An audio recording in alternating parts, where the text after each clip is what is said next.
Deus prefere, quando um anjo cria uma estrela e ele aplica o aspecto negativo da estrela, ele prefere mandar um enviado, um súdito, em vez de exterminar.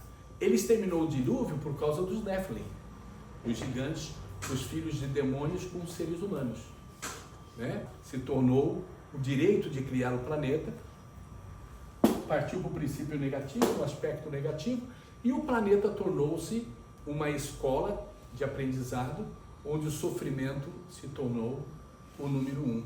Então, hoje, nós estamos diante de 3 fatores limitantes que a gente tem que aprender a viver com eles. São 3 princípios. Primeiro, aprender a lidar com o sofrimento. Segundo, aprender a lidar com a soberba. E terceiro, aprender a lidar com a indiferença.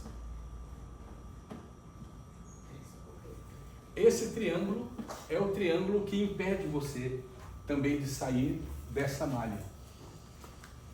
Para não extinguir quem está nos aprisionando, Deus preferiu mandar os súditos.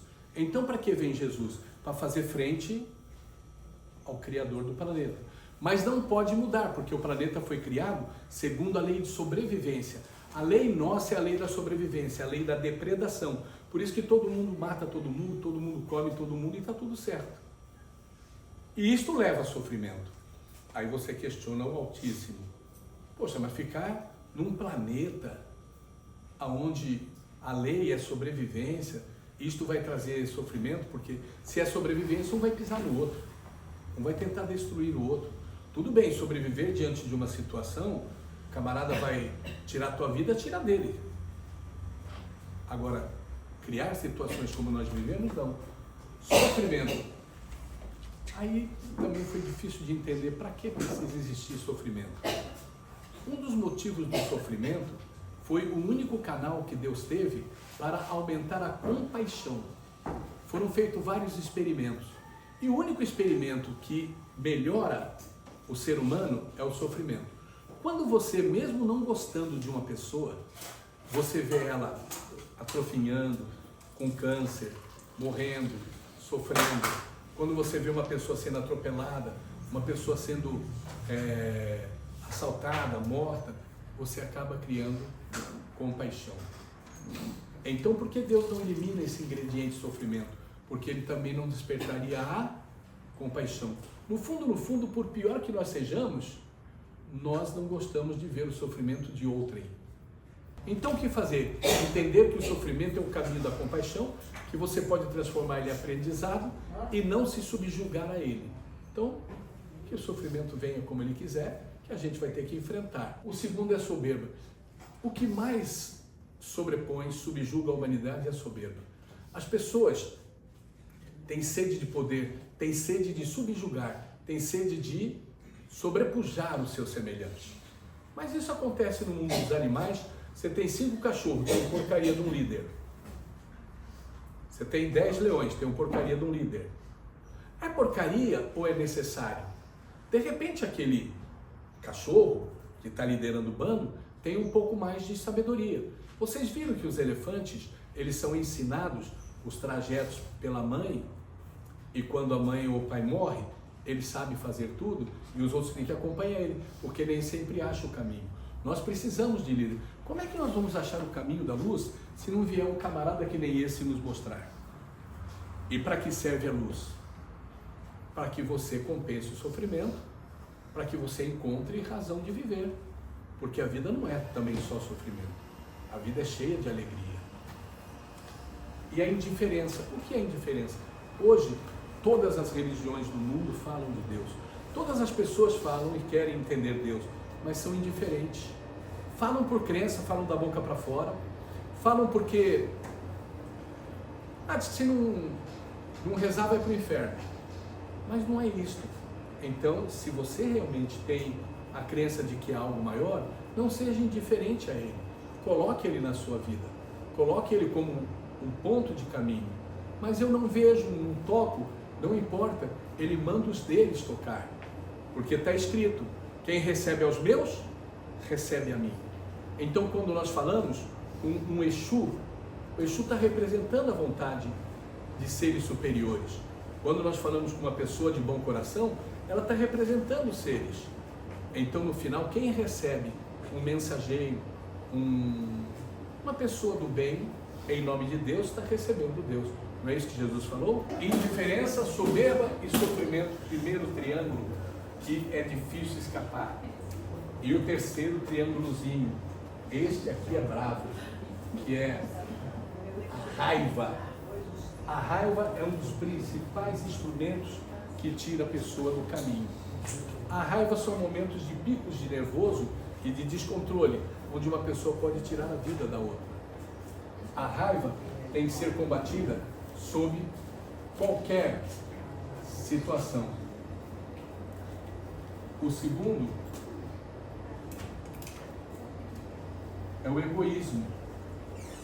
As pessoas egoístas, elas não se preocupam de modo nenhum com o sofrimento do outro. Ela quer ver só o dele, né? Você pega pessoas egoístas em todos os caminhos. Ela não importa o sentimento do outro, se o outro quer, se gosta, se não gosta, se o outro está bem, se não está bem. Ela quer ela, posse dela. Mas o egoísmo também está no dinheiro, está no trabalho, está em tudo.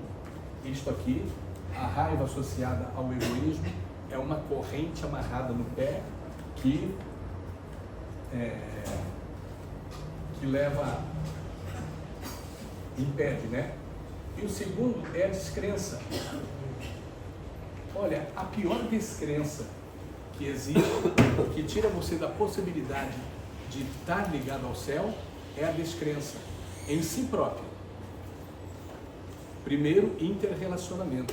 Quando você passa a não mais acreditar em você, a não mais aceitar você, ou a sua vida se torna instrumento subjugado de um sistema profissional, de um sistema social, ou de um relacionamento, de um sentimento, e você se torna um subjugado, você não tem crença própria, você não tem amor próprio, você não se vê como uma pessoa autossuficiente, você também fica com muita facilidade de cair.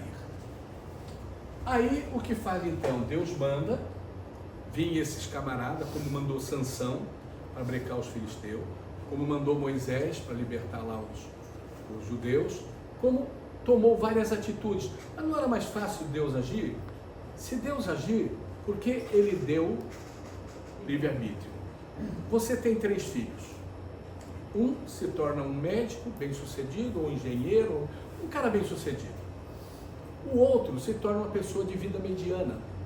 Vai entregar cafezinho na padaria, vida mediana. E o outro se torna uma pessoa completamente largada, bem vagabundo e largado no mundo. Para quem é mãe, qual dos 3 você negaria ou mandaria embora da sua casa? Assim é Deus. Por pior que nós sejamos, bodas de Canaã, lembram? Para entrar em Canaã tinha que ter as bodas, a roupa preparada. Então, quando Jesus é convidado, porque não foi só ele, foi chamado alguns anjos, e ele estava nesse meio, para que pudesse vir à terra, neutralizar a obra dos anjos caídos, porque não ia exterminar por causa do livre-arbítrio. Então Jesus desce. Para Jesus chegar aqui, o que aconteceu? O mesmo que acontece conosco, né? Jesus estava lá no mundo luz, aí aqui seria a 9ª dimensão, e ele desce e ganha uma roupa e vem para a 8ª dimensão. Veja que para descer ele teve que pôr uma roupa. Estas são as vestes de Canaã. Ele desceu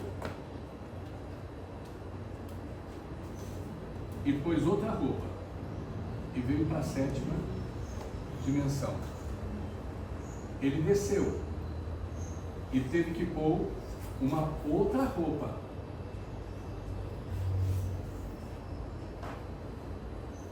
para poder vir à 6ª dimensão. Ele desceu,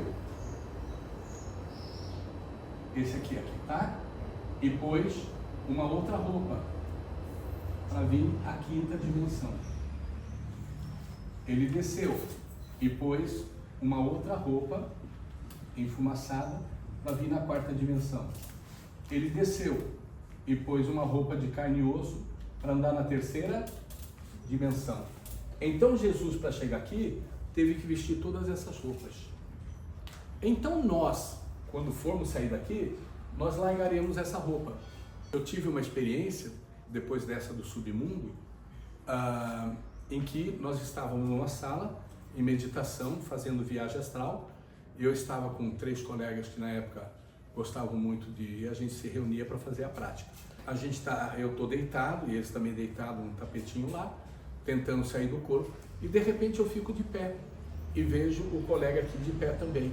E ele me viu. A gente se viu, 2 fumaças ali, uma olhando para a outra. Aí nisso, o outro lá também tentando sair.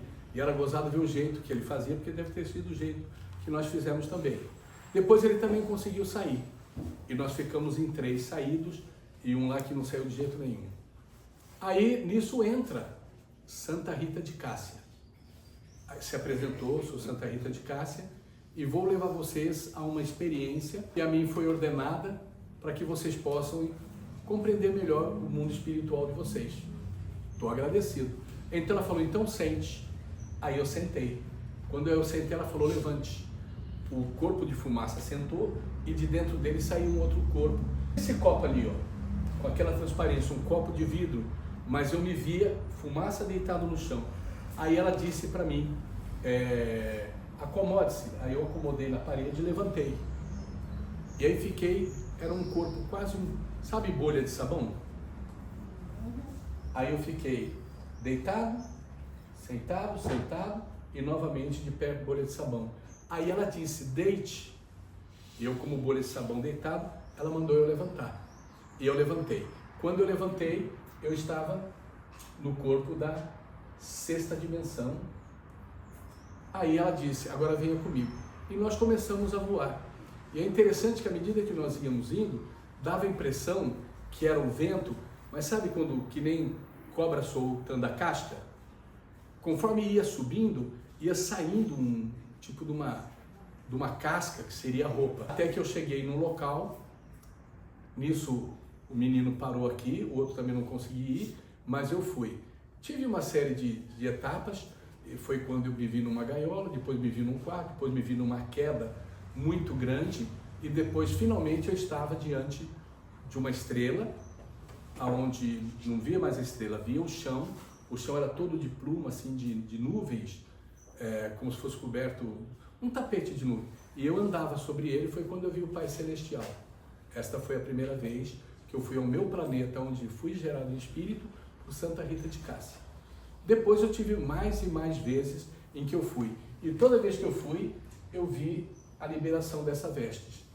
Então, é como se pegasse um de vocês agora, colocasse a mão dentro e tirasse o corpo astral. Coloca a mão no corpo astral e tira o mental. Coloca no mental, tira o casual. Tira o casual, tira o espiritual. Aí vai ficar só a mônada. A mônada vai. Então nós somos um compêndio. Assim como nós temos pele, nervos, gordura, músculo, e ossos compondo um corpo, nós temos várias energias. Então eu pude ir ao planeta de origem, graças a essa experiência, e eu pude ver essas vestes. E hoje, quando eu vejo Jesus falando de tudo isso, e que ele teve que colocar 8 vestes para chegar à Terra. 8. Tirando a 9, vai sobrar 8. E quais são os outros 2? A roupa do vegetal, do mundo vegetal, e a roupa do mineral. Por isso Jesus pôde descer 40 dias e 40 noites no inferno sem ser contaminado, porque ele tinha uma roupa mineral, que é uma vestimenta mais densa. E depois ele disse, agora que eu vim aqui, estou como humano, eu sou homem, eu sou humano, mas eu quero voltar ao Pai livre dessas vendas, dessa amarra. É quando ele é crucificado, e aí ele fala para os camaradas, vocês me aprisionaram e me mataram, só que vocês não sabiam que ao me matar, vocês estavam me libertando dessa veste física e me dando a consciência plena. Quer dizer, tudo aquilo que a gente vê como peça teatral, os caras achando que estava sacaneando, estava ajudando ele a se libertar. Bem, não é por isso que nós vamos querer amanhã sair do corpo físico. A vida é para ser vivida. A maior razão que tem para se viver ainda é viver. Não há nada melhor do que viver. Rezar, essas coisas todas é complemento. A melhor razão para se viver é viver. E quando você viva dentro dos seus princípios, dos seus aspectos e daquilo que a vida coloca como peça teatral no teu caminho. Mas viva. Não precisa estar rezando que nem doido, fazendo nada. Viva a vida. Só acrescente na sua vida o conteúdo espiritual. Como diz o Cristo Jesus, ajunta tesouro na terra. Vindo pela corrente cristã, nós temos esse entendimento, mas também tem a linha indiana, onde Deus é Brahma. Brahma teria se manifestado em Shiva, teria se manifestado no último portal em Krishna. O único ser que vem na Terra e liberta-se de uma guerra sem usar nada e sem ferir ninguém é o Cristo Jesus. Fora disso, todos os grandes seres que são anunciados, como Odin, Krishna, dentro do cristianismo tem o mundo, todos eles tiveram que usar da sanguinária, porque todos eles acabaram ficando presos ao anjo da terra. Agora, se nós entendermos que cada anjo populacionou uma estrela e que cada estrela tem um governante, que cada estrela tem seu povo e esse povo cresce por livre-arbítrio, a nossa tecnologia hoje, olha como ela está. Pena que foi criada para o mal. Muita coisa é para o mal. Hoje nós temos muito menos recursos na saúde do que na guerra. Na guerra está aí a bomba de nêutron, bomba de hidrogênio, bomba que daqui a pouquinho nós veremos elas brincando por aí. Porque é inevitável, porque a humanidade é ignorante. E a ignorância é o que todos nós vivemos desde que chegamos aqui, porque eles abafam a nossa mente e não deixam a gente ver nada. Principalmente os que deveriam estar nos ajudando, que são os caminhos religiosos. Mas o que eles querem? Tirar o nosso dinheiro, tirar a nossa saúde, tirar o nosso sangue, escravizar e usar a gente. Como vamos escapar?